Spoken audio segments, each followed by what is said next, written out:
ಅವ್ರೇನ BJP Yediyurappa ಕೂಡ meeting ಮಾಡಿದಾರ. ಮಲ್ಲಿಕಾರ್ಜುನ ಖರ್ಗೆ ಅವರು AICC ಅಧ್ಯಕ್ಷರು, ಅವ್ರು ಕೂಡ ಮೀಟಿಂಗ್ ಮಾಡಿದಾರೆ. ತಪ್ಪೇನಿದೆ? ಏನ್ ತಪ್ಪೇನಿದೆ ಹೇಳ್ರಿ? ಭೇಟಿ ಆಗ್ಬಾರ್ದ? ರಾಜೀವ್ ಗೌಡ್ರು ಬಂದು ಭೇಟಿ ಆದ್ರೆ ಮತ್ತೆ ಬೇರೆ ತಪ್ಪೇನಿದೆ? ತಪ್ಪೇನಿದೆ ಭೇಟಿ ಆಗಕ್ಕೆ? ನೋಡಿ, ನಾವು ಅವ್ರು ಒಂದೇ ಮಾತು ಹೇಳಿದ್ರೆ ಎಷ್ಟು ಸಲ ಹೇಳ್ಬೇಕಪ್ಪ? ನನಗೆ ಕೇಳಿ ಕೇಳಿ ನನಗಂತೂ ಸುಸ್ತು ಮಾಡಿರಿ ನೀವು. ಏನ್ರಿ ಸಿದ್ದರಾಮಯ್ಯ ಅವ್ರು ಒಂದೇ ಮಾತಾಡ, ಹೈಕಮಾಂಡ್ ಏನ್ ನಿರ್ಧಾರ ಮಾಡ್ತಾರೆ ಅದಕ್ಕೆ ನಾನು ಬಂದಿರ್ತೀನಿ ಅಂತ ಹೇಳಿ ಸಿದ್ದರಾಮಯ್ಯವ್ರು ಹೇಳಿದಾರೆ. DK ಶಿವಕುಮಾರ್ ಅವ್ರು ಹೇಳಿದಾರೆ, ನಾವು ಹೇಳಿದೀವಿ. ಮತ್ ನಿಮ್ ಇದನ್ನ ಬೇರೆ ಬೇರೆ ಸುದ್ದಿನೇ ಇಲ್ಲ. ಈಗ ಪಾಪ ಇಷ್ಟು ಸುಂದರವಾದಂತ ಬಿಲ್ಡಿಂಗ್ ಆಗ್ಯದ, ಪ್ರೈಮರಿ ಹೆಲ್ತ್ ಸೆಂಟರ್, ಒಂದ್ ಪಟ್ಟಣ ಪಂಚಾಯತಿ ಬಿಲ್ಡಿಂಗ್ ಆಗ್ಯದ, ಅದನ್ನ ಬಿಡ್ತೀರಿ. ಈಗ ಬರಗಾಲದ ತೀವ್ರ ಬರಗಾಲದಾಗೂ ಕೂಡ ಬಿಜಾಪುರಿನ 40 ಡಿಗ್ರಿ ದಾಟಿಲ್ಲ, 38, 39 ಆದಾಗ ಕುಡಿ ನೀರಿಗೆ ಇವತ್ತು ಸಮಸ್ಯೆ ಆಗಿಲ್ಲ.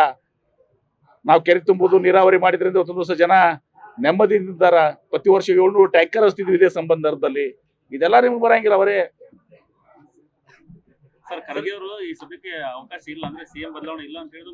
ಅವ್ರು ಏನ್ ಹೇಳಿದಾರೆ? ಮೀಟಿಂಗ್ ನೋಡಿ, ಇನ್ನೂ ಯಾವ್ದು ಮೀಟಿಂಗಕ್ಕೆ ಇದು ಫಿಕ್ಸ್ ಆಗಿಲ್ಲ. ಮೀಟಿಂಗ್ ಫಿಕ್ಸ್ ಆಗ್ತದೆ, ಮೀಟಿಂಗ್ ನಲ್ಲಿ ಚರ್ಚೆ ಆಗ್ತದೆ. ಚರ್ಚೆ ಅದರ ಅರ್ಥ ಬದಲಾವಣೆ ಅಂತಲ್ಲ.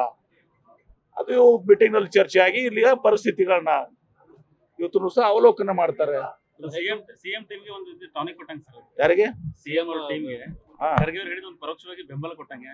ನೋಡಿ, ಒಂದ್ ಹೇಳ್ತೀನಿ, CM ಅವ್ರಿಗೆ ಖುದ್ದಾಗಿ ಹೇಳಿದ್ದಾರೆ. ಹೈಕಮಾಂಡ್ ಏನ್ ಹೇಳ್ತಾರೆ ಅದು ಅಂತಿಮ ಅಂತ ಹೇಳಿ. ಏನ್ರಿ DK ಶಿವಕುಮಾರ್ ಅದೇ ಹೇಳ್ತಾರೆ, ನಾವು ಅದೇ ಹೇಳ್ತಾ ಇದೀವಿ. ಎಷ್ಟು ಸಲ ನಿಮ್ಗೆ ಹೇಳ್ಬೇಕು? ನಿಮ್ಗೆ ದಿನ ಅದನ್ನ ಬಿಟ್ಟು ಬೇರೆ ಸುದ್ದಿನೇ ಬೇಕಾಗಿಲ್ಲ. ಬಿಜಾಪುರ ಬರೀ ಪಾಪ ಕುಡಿ ನೀರಿಂದು ಅದು ಇದು ಬಿಸಿಲಾಗದ ಇದು ಅದ ಎಲ್ಲ ಸರ್ ಬರೀರಿ. ಯಾವುದು ಲೇಟೆಸ್ಟ್ ಹಾಗೂ ಇಂಟ್ರೆಸ್ಟಿಂಗ್ ಸುದ್ದಿಗಳಿಗಾಗಿ ಬಾಸ್ ಟಿವಿ ಕನ್ನಡ ಚಾನೆಲ್ನ ಸಬ್ಸ್ಕ್ರೈಬ್ ಮಾಡಿ. ಹಾಗೆಯೇ ಬೆಲ್ ಐಕಾನ್ ಪ್ರೆಸ್ ಮಾಡಿ. ಇದರ ಜೊತೆಗೆ ಫೇಸ್ಬುಕ್, ಇನ್ಸ್ಟಾಗ್ರಾಮ್, X ನಲ್ಲೂ ಮಿಸ್ ಮಾಡದೆ ಫಾಲೋ ಮಾಡಿ.